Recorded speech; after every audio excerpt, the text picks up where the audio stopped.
The sketchbook was gone. Not misplaced, not borrowed. Gone. My latest collection, 3 months of sleepless nights and coffee-stained fingers, had vanished from my studio desk. I tore through stacks of fabric samples and scattered pencils, my heart racing faster with each empty drawer. I'm Ruby, and I should have known better than to leave anything valuable unattended when my sister was visiting. "Ruby, darling, we're waiting." My mother's voice carried up the stairs, reminding me of the dreaded monthly family dinner I couldn't escape. I gave my studio one last desperate scan before heading down, my stomach churning with more than just hunger. The dining room looked like a magazine spread, as always. Mom had outdone herself with the table setting, crystal glasses catching the light just so. Dad sat at the head of the table, already nursing his whiskey. And there she was, Cecilia, perfect as ever in her designer outfit, probably worth more than my monthly rent. "Finally," Cecilia smiled, raising her wine glass. I was just about to share my big news. I slid into my chair, forcing a smile. "Let me guess, another award? Better." She leaned forward, her eyes sparkling. "I've been selected as a finalist in the International Fashion Innovation Awards. The judges were absolutely blown away by my new collection. The green beans on my plate suddenly became fascinating." "That's wonderful." "Show her the design, Cece," Mom urged, beaming with pride. "Ruby, you won't believe how innovative they are." Cecilia pulled out her phone, sliding it across the table. "Just a few previews before the big reveal next month." My fork clattered against the plate.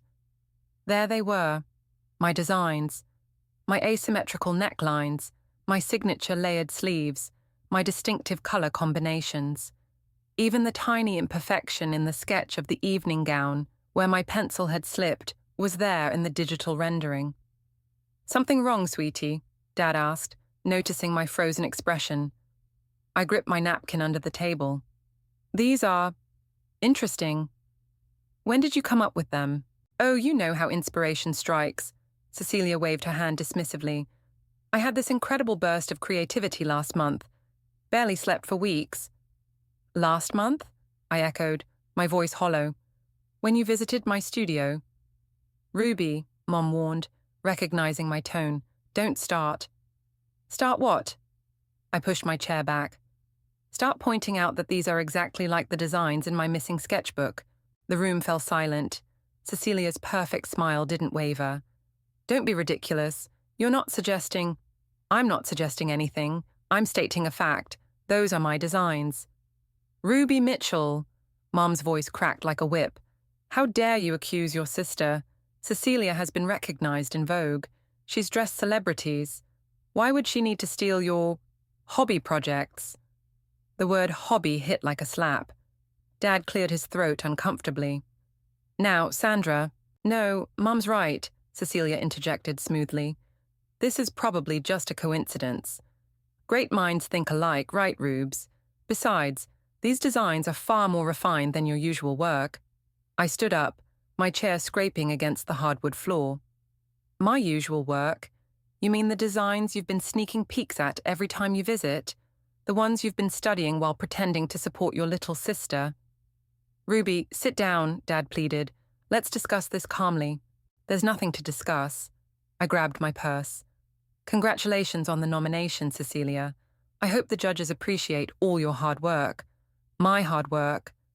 I stormed out, ignoring Mom's calls and Dad's attempts to mediate. The cool evening air hit my face as I rushed to my car, hands shaking as I fumbled with the keys. A tap on my window made me jump. Dad stood there, looking worried. I rolled it down reluctantly. "Princess," he said softly, using my childhood nickname. "Are you sure about this? It's a serious accusation." I met his eyes. "Remember when I was 7 and Cecilia took my art project to school? The one that won first prize? This is exactly the same, Dad. Only now, we're not talking about a grade school competition." He sighed, running a hand through his grey hair. "What are you going to do?" I started the engine, my resolve hardening. What I should have done 20 years ago, stand up for myself. As I drove away, I caught a glimpse of Cecilia, watching from the dining room window, her silhouette framed by warm light. She raised her wine glass in a mock toast, and in that moment, I knew this wasn't just about the designs anymore. This was about every time she'd stepped over me, every achievement she'd claimed, every spotlight she'd stolen. This time, I wouldn't just fade into the background. This time, I would make her see my shadow. The fashion show venue buzzed with anticipation, its stark white runway gleaming under industrial lights. I shouldn't have been there. My invitation had mysteriously gotten lost in the mail, but Oliver's press credentials had gotten us both through the door. "You sure you want to do this?" Oliver whispered, adjusting his camera strap. "We can still leave." I shook my head, clutching my old sketchbook. "I need to see it with my own eyes." The lights dimmed, and a hush fell over the crowd. Music pulsed through hidden speakers as the first model emerged. My throat tightened. There it was, my asymmetrical blazer design, exactly as I'd sketched it, down to the unique button placement I'd spent weeks perfecting. "Holy shit," Oliver muttered, snapping photos. "It's identical." One by one, my designs walked down the runway, each piece a perfect recreation of my sketches. The crowd gasped and applauded at all the right moments, their enthusiasm like daggers to my heart. Then Cecilia appeared for her final bow, radiant in a white pantsuit. The audience rose in a standing ovation. "I think I'm going to be sick," I whispered to Oliver. He grabbed my arm. "Don't you dare leave." "Look, she's heading to the backstage reception. Now's your chance." I followed the crowd flowing toward the after-party, my sketchbook clutched to my chest like armor. Cecilia held court near the champagne table, surrounded by admirers and fashion critics. "The inspiration just came to me," she was saying, gesturing elegantly with her glass. "Sometimes the universe simply gifts you with a perfect collection." "The universe or your sister's studio?" I stepped forward, my voice carrying across the small crowd. Cecilia's smile flickered for just a moment. "Ruby, what a surprise. I didn't know you were coming." "Clearly." I opened my sketchbook, holding it up. "Want to explain how the universe managed to gift you my exact designs?" The circle of admirers shifted uncomfortably. A fashion blogger I recognized started recording with her phone. "Oh, darling." Cecilia laughed, but I caught the warning in her eyes. "You're not still on about that, are you? Perhaps we should discuss this privately." "Why privately? You seemed fine presenting my work publicly." She gripped my arm, her perfectly manicured nails digging in. "Stop making a scene." "Let go of me." I yanked away, causing her to stumble slightly. "Just admit it, Cecilia. Admit you stole my designs." "Security," she called out, her voice honey-sweet. "I'm so sorry, everyone. My sister's been having some difficulties lately. Professional jealousy can be so ugly." Two burly men in black suits approached. Oliver stepped between us, camera raised. "I've got the whole thing on video. Maybe we should all calm down." "Remove them both," Cecilia ordered, turning back to her guests. As I was saying about my inspiration, the security guards escorted us toward the exit, but not before I saw several people in the crowd looking between my open sketchbook and the designs on the nearby racks, whispering to each other. Outside, the cool night air did nothing to calm my rage. "Did you see that? She didn't even deny it." Oliver reviewed the photos on his camera. "We got some good shots of the designs next to your sketches, and that blogger was recording. This could go viral." "It's not enough." I paced the sidewalk, heels clicking against concrete. "She'll just say I copied her designs after the fact, drew them tonight. She's got all the power, all the connections. Then we need better evidence." Oliver grabbed my shoulders, stopping my pacing. "Think, Ruby, when did she take the sketchbook? How did she get the designs digitized? There must be a paper trail." My mind raced. She visited my studio 3 weeks ago, right before the submission deadline. Said she wanted to catch up, see what I was working on. She insisted on treating me to lunch. "Giving her time alone in your studio," Oliver finished. "Security cameras. In the building lobby, yes, and," I gasped, "my laptop. I always keep it logged, but Cecilia knows my password. It's our childhood cat's name. She's the one who helped me set it up years ago. Oliver grinned. Now we're talking. Computer logs, file creation dates, email trails. But how do we get it? She'll have covered her tracks by now. Leave that to me. He pulled out his phone. Remember Clara? From college? She's working as an investigative journalist now. This is exactly her kind of story. I watched him dial, hope rising in my chest. Through the venue's windows, I could see Cecilia still holding court, laughing and celebrating her stolen success. She caught my eye and raised her glass again, just like at dinner. Game on, sister, I whispered. Game on. Clara hadn't changed much since college. Same sharp eyes and no-nonsense attitude. She sat across from me in a quiet corner cafe, tapping her pen against a leather notebook. Let me get this straight, she said. Your sister, the darling of the fashion world, stole your designs and submitted them to the biggest competition in the industry. Yes. I slid my phone across the table, showing her the photos Oliver had taken. These are my original sketches, and these are her creations. Clara zoomed in on the images, her frown deepening. The similarity is undeniable. But Ruby, you know how this works. We need concrete proof, not just accusations. That's why we called you, Oliver chimed in. You're the best at digging up dirt. She smiled, but it was all business. Flattery will get you everywhere. What do we know about her process? Her usual workflow? She always works with the same digital artist, someone named Marcus. He converts her sketches into the final renderings. I pulled up Cecilia's Instagram. See? She tags him in everything. Clara's eyes lit up. Perfect. Digital files leave traces. If Marcus worked on these designs, he'll have records. Email correspondence, file dates, revision history. But he won't talk to us, I sighed. He's totally loyal to her. He might talk to Vogue, though. Clara's smile turned predatory. Especially if they're investigating potential fraud in the Industry Innovation Awards. Oliver whistled. You can get Vogue involved. I have contacts, but first... Clara leaned forward. Are you absolutely sure you want to do this, Ruby? This won't just expose Cecilia. It'll blow up your entire family. My phone buzzed. A text from Mum.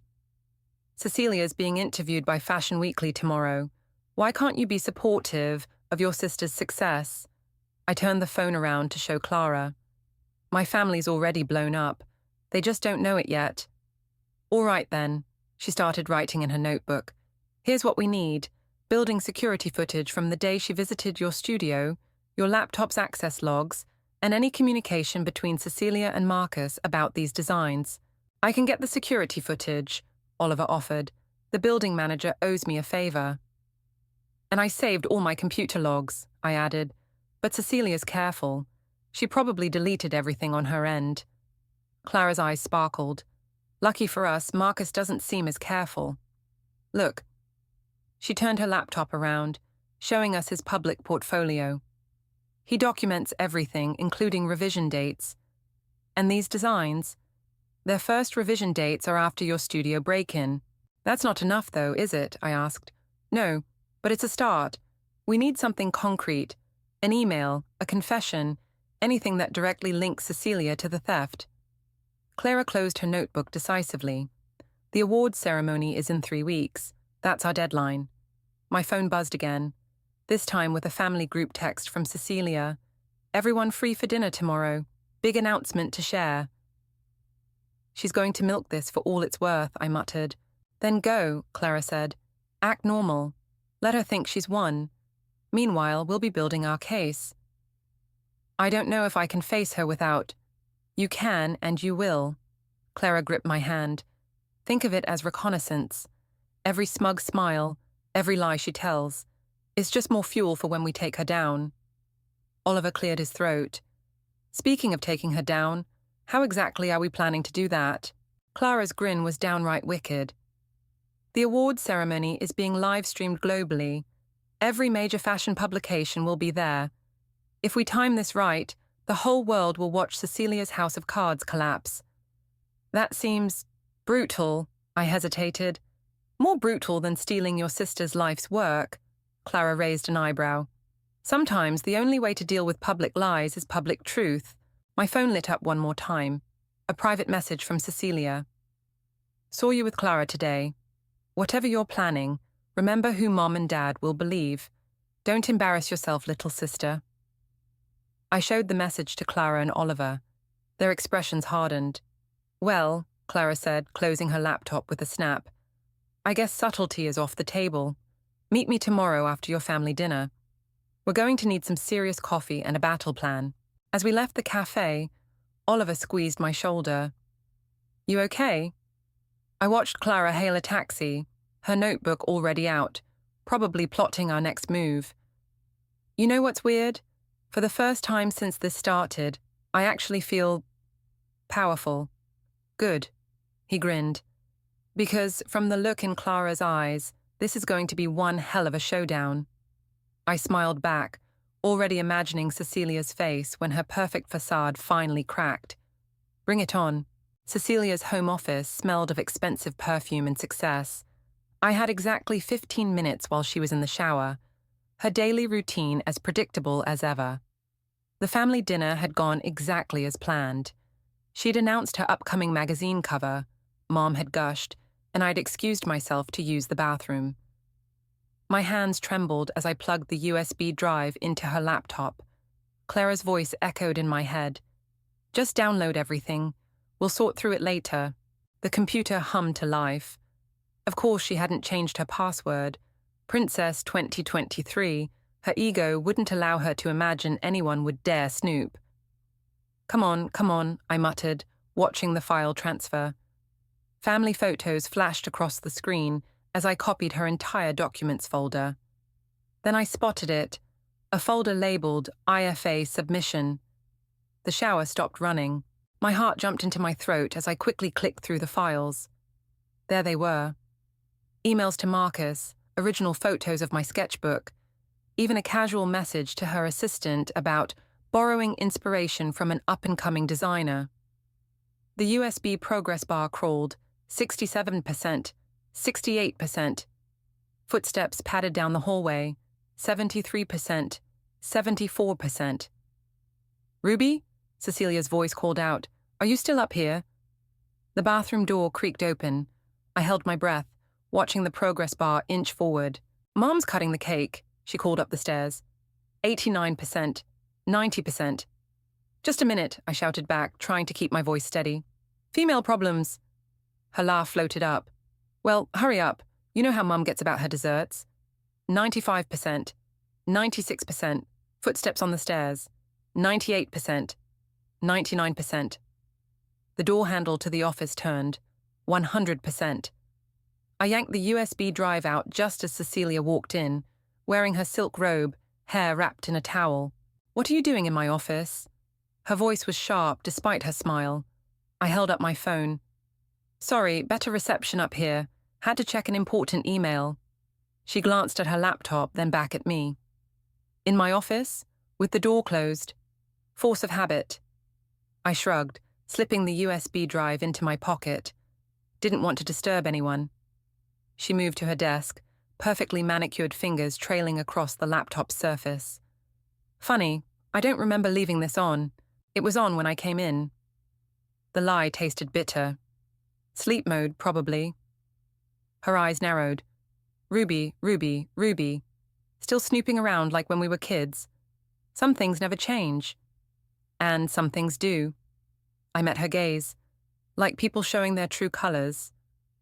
Is that what you think you're doing? Exposing my true colors? She laughed, but it didn't reach her eyes. Let's go downstairs. Mom's waiting. In the dining room, Mom was already cutting her signature chocolate cake. There you are. Everything okay? Perfect, Cecilia chirped, taking her seat. Ruby was just admiring my office, telling me how inspired she is by my success. Mom beamed. See, I knew you'd come around, Ruby. Maybe your sister can give you some career advice. Actually, I set my fork down. I've been thinking about entering some design competitions myself. The silence was immediate. Dad looked up from his plate, sensing danger. Oh, honey. Mom's patronizing tone made my teeth clench. Don't you think you should focus on something more Stable? Cecilia's success is 1 in a million. More like 1 in 1, I muttered. What was that? Cecilia asked sweetly. I said, I have my own designs, my own vision. We know, dear. Mom patted my hand. Your little projects are very creative, but Cecilia has a real gift. You shouldn't compare yourself. Sandra, Dad warned, but Mum continued. Remember when you both took dance lessons? Cecilia was a natural, but you, she sighed. Some people are meant to shine, and others are meant to have their work stolen. The words burst out before I could stop them. Mum's fork clattered against her plate. Not this again. Yes, this again. I stood up, pulling out my phone. Look at these designs. Really look at them. The ones Cecilia's being celebrated for. They're mine, every single one. Ruby, Cecilia's voice held a warning. You're embarrassing yourself. No, you're embarrassing yourself. I turned to Mom. Your perfect daughter is a fraud, and I can prove it. Mom's face flushed red. Get out of this house right now. Gladly. I grabbed my purse, hands shaking. But remember this moment, Mom. Remember how quickly you dismissed me. Again. As I stormed out, I heard Dad calling my name, but I didn't stop. My phone buzzed. A text from Clara. Got the security footage. Meet now. I started my car, glancing back at the house. Through the window, I could see Mom hugging Cecilia, who was playing the part of the wounded sister perfectly.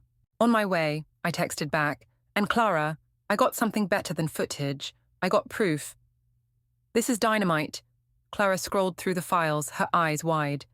The timestamps, the emails, the original photos. She didn't even try to hide it. We were huddled in Oliver's apartment, takeout containers scattered across his coffee table. The USB drive's contents displayed on his large monitor, revealing Cecilia's digital trail of deception. She never thought anyone would look, Oliver said, pointing to an email thread. Look at this. She literally told Marcus to clean up the original sketches and remove my sister's signature. My phone buzzed again, Dad calling for the 5th time. I declined it. You should talk to him, Oliver suggested gently. Not now. I leaned forward, watching Clara organize the evidence into folders. What's our next move? Clara's fingers flew across the keyboard. We release this strategically. First, we approach Marcus with what we have.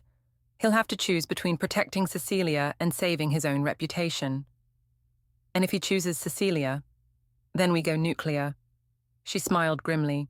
But he won't. These files show he knew they were stolen designs. No client is worth career suicide. My phone lit up again. This time a text from Dad. Please call me, we need to talk. I'll be right back, I muttered, stepping onto Oliver's balcony. Dad answered on the first ring. Princess, what's going on? You know what's going on. I watched the city lights blur through tears I hadn't realized were forming. You've always known. Ruby, remember my high school art show? When Cecilia submitted my painting as her own? You knew then, didn't you? His silence was answer enough. Why didn't you say anything? My voice cracked. Why did you let her keep doing this? It was easier, he sighed heavily. Your mother, she had such dreams for Cecilia, and you were always so strong, so independent. That's not fair. No, it wasn't. He paused. I saw the designs, Ruby, the ones in the competition. They're brilliant. They're mine. I know. Another pause. What are you going to do? The balcony door slid open. Clara gestured urgently, pointing at her laptop. I have to go, Dad. Wait, whatever you're planning, be careful. Your sister, she's already making her move, Clara interrupted, showing me her screen. Look. A new article had just gone live on a major fashion blog. Rising star, Cecilia addresses plagiarism claims. My troubled sister's jealousy has gone too far. She's trying to get ahead of the story, Oliver said, reading over my shoulder, painting you as the unstable, envious sister. My hands clenched into fists. Dad, I'll call you back. Ruby, please. I hung up, scanning the article. Cecilia had crafted her narrative perfectly. the successful sister trying to help her struggling sibling, only to face baseless accusations. She'd even included childhood photos of us, carefully selected to show her in the role of protective older sister. "This changes things," Clara said, already typing. "We can't wait anymore. We need to move now, before she completely controls the narrative." "But the awards ceremony, forget the ceremony. That's her turf, her crowd. We need to take this story wider." Clara looked up, her expression fierce. "How do you feel about going live? Right now?" "What do you mean?" "I mean, we do a live stream. Show all the evidence, tell your story. Raw, unfiltered, real. No fashion industry politics, no waiting for the perfect moment. Just the truth." Oliver squeezed my shoulder. "It's your call, Ruby." I stared at the article, at Cecilia's perfectly composed photo and carefully crafted quotes. 28 years of living in her shadow, of watching her take what was mine and turn it into gold. "Do it." Clara's fingers flew across the keyboard. "Give me 10 minutes to set up the stream. Oliver, get the lighting right. Ruby." She looked up at me. "Get ready to tell the world who you really are." My phone buzzed one last time. "Cecilia, you're making a mistake. Back off now and maybe we can fix this. Keep pushing and I'll destroy you." I showed the message to Clara and Oliver. "Perfect," Clara grinned. "Save that. It's going to make one hell of an opening screenshot." Oliver adjusted his camera equipment. "Ready when you are." I took a deep breath, thinking of all the times I'd stayed quiet, all the times I'd let Cecilia shine while I faded into the background. Not anymore. "Let's do this," I said, sitting down in front of the camera. "Time to step into the light." Clara started the countdown. "Going live in 5, 4, 3. I looked directly into the lens, channeling years of suppressed anger and hurt into determination. 2, 1. The red light blinked on, and I began. "My name is Ruby, and this is the story of how my sister stole my dreams." 1 million views and climbing, Clara announced, scrolling through her phone. "The fashion blogs are exploding. Even Vogue is asking for a statement." 24 hours after our live stream, Oliver's apartment had become a war room. Laptops, phones, and tablets covered every surface, each screen displaying different reactions to my revelation. "Cecilia's gone dark," Oliver added. "No social media activity since last night." My phone had been buzzing non-stop.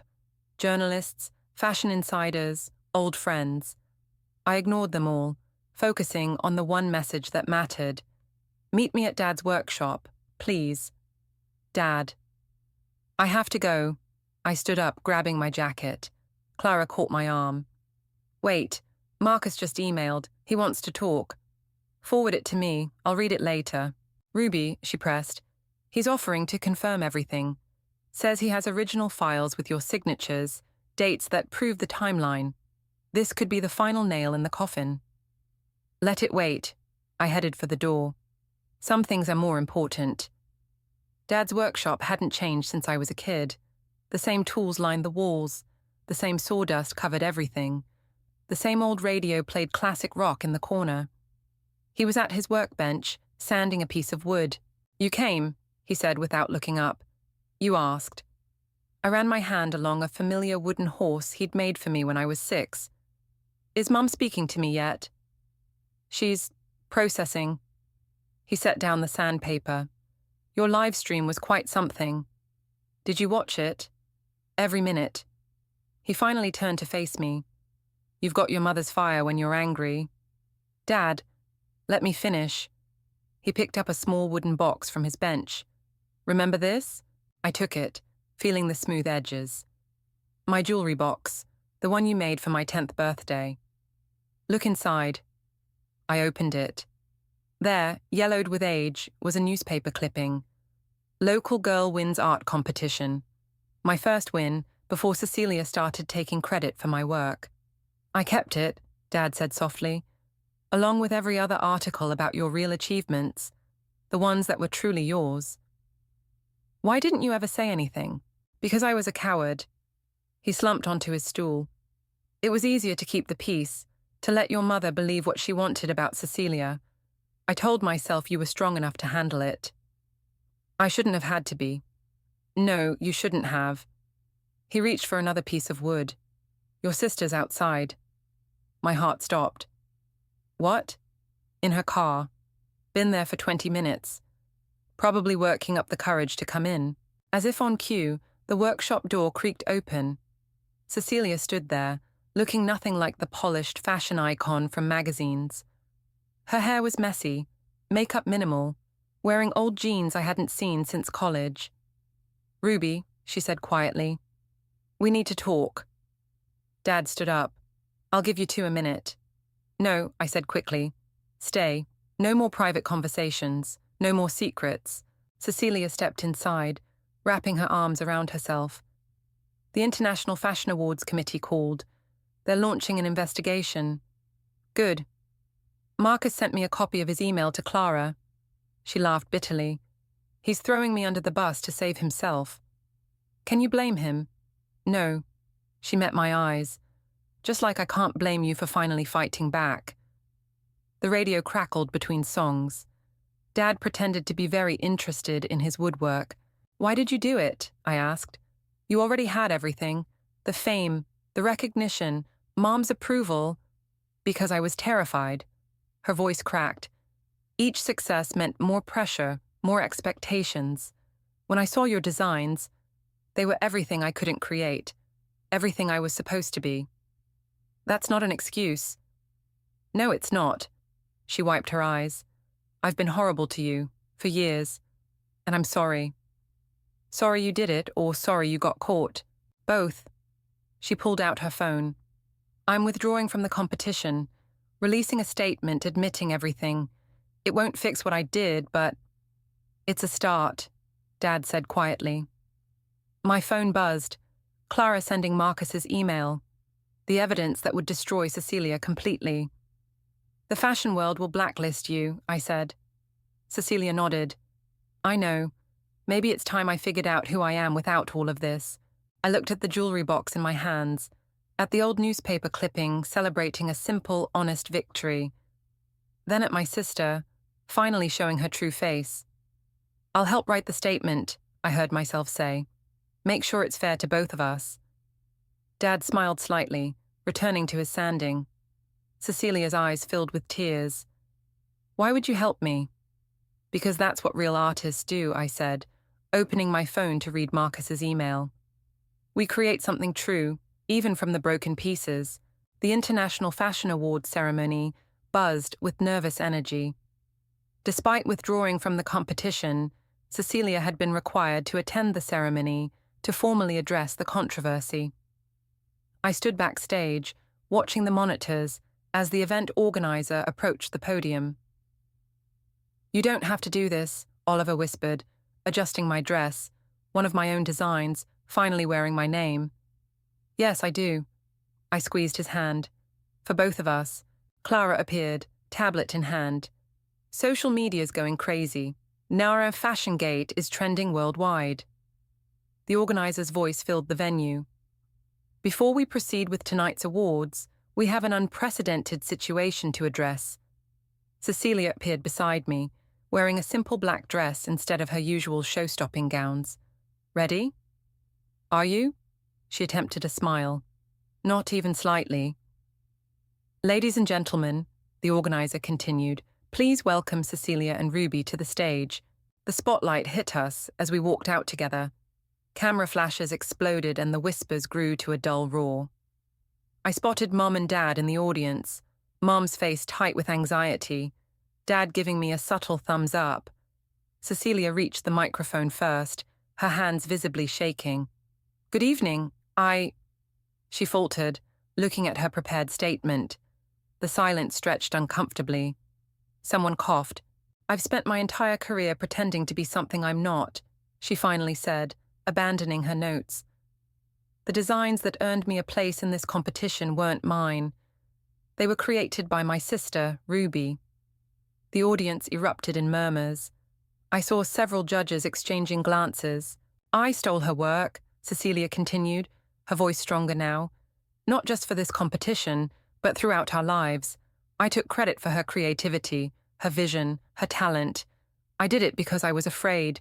Afraid of failing, afraid of disappointing everyone who believed in me.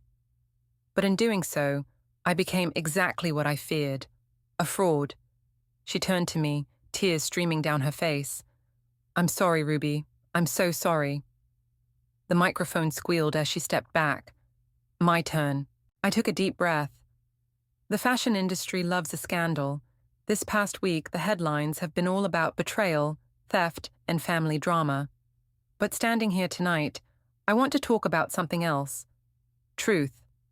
The spotlight felt warm on my face as I continued. Yes, my designs were stolen. Yes, my sister betrayed my trust.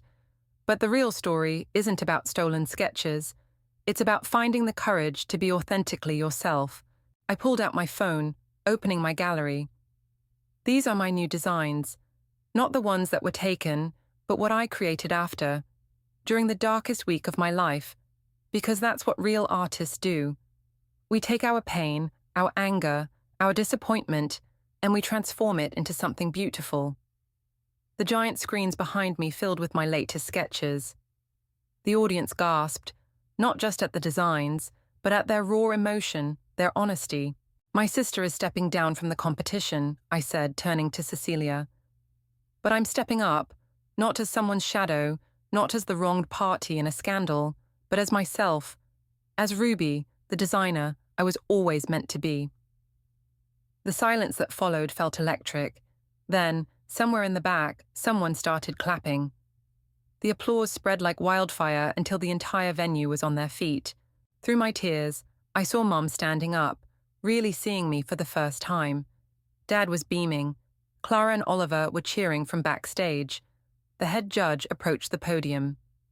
In light of these extraordinary circumstances, the committee has decided to create a special recognition award. Ruby, your courage in coming forward, and your exceptional new collection represent everything we value in the fashion industry: innovation, integrity, and the power of authentic, creative vision. More applause, more camera flashes. Cecilia squeezed my hand. "Thank you," I said into the microphone. "But I haven't come here for awards. I came to reclaim my voice. And now that I have it, I'm never going to be silent again." As we walked off stage, reporters swarmed, questions flying.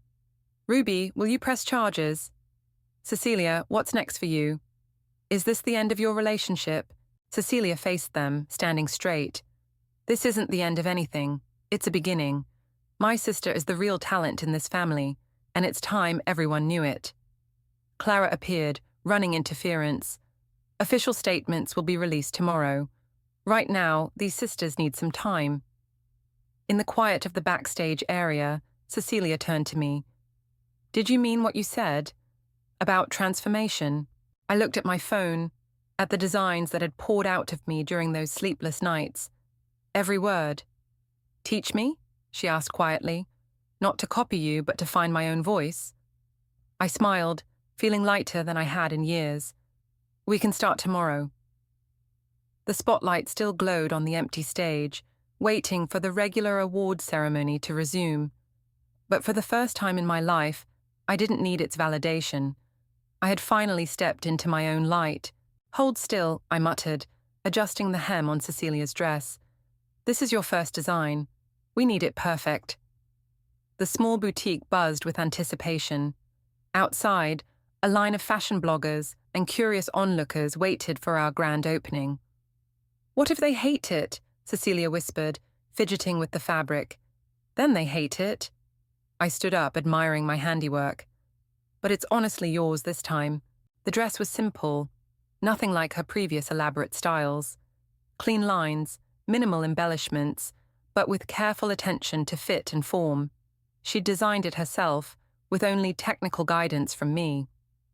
5 minutes, Clara called out, clipboard in hand. She'd transformed from investigative journalist to our PR manager, claiming she couldn't resist the story's next chapter.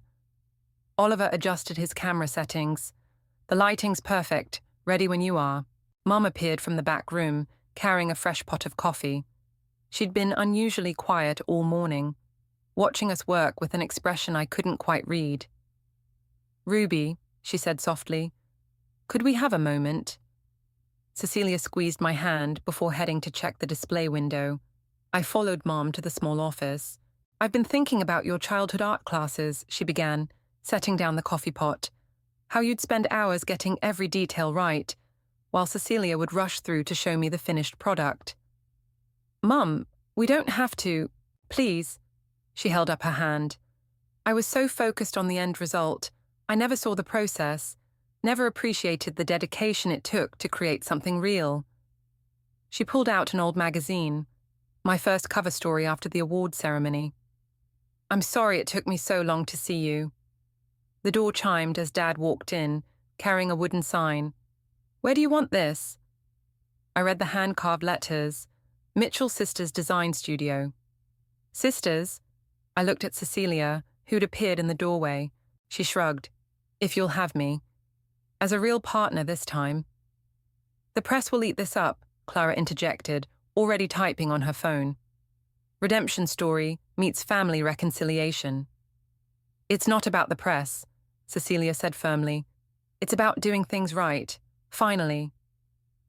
I touched the wooden sign, feeling Dad's careful craftsmanship. Above the register, where everyone can see it. As Dad hung the sign, Oliver called out, "2 minutes." "Wait," Mum said, reaching into her bag. "I have something for both of you." She pulled out 2 small boxes, identical to the one Dad had shown me in his workshop. Inside each was a key. "For the studio," she explained. "Equal partners, equal access. No more borrowed time or stolen moments." Cecilia's eyes welled up. "Mom." "No crying," Clara ordered. "You'll ruin your makeup. Places, everyone." We gathered at the door.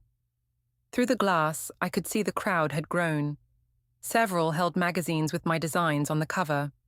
Others clutched invitations to our opening. "Ready?" Oliver raised his camera. I looked at Cecilia, remembering all the times I'd stood in her shadow. Now we stood side by side, neither ahead nor behind. "Ruby," she bit her lip. "Thank you for giving me a second chance." "Thank you for earning it." Clara started the countdown.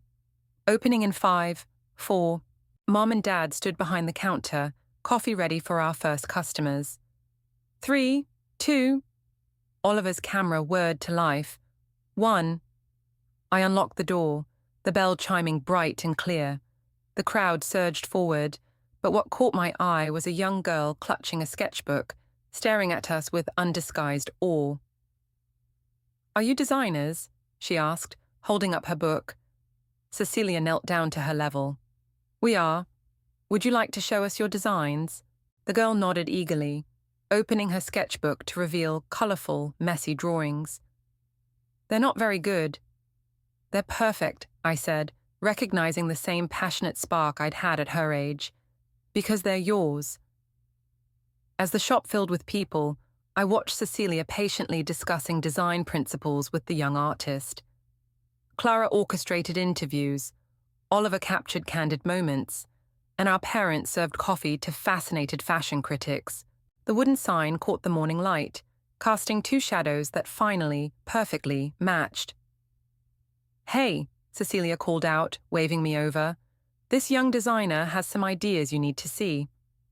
I joined them at the counter, picking up a pencil as the girl excitedly explained her vision. This was what creation should feel like. Open, honest, shared. The bell kept chiming as more people entered, but we stayed focused on the sketchbook before us, 3 artists building something new together. Because sometimes the best designs aren't just about fashion, they're about redesigning relationships, rebuilding trust, and creating space for everyone to shine.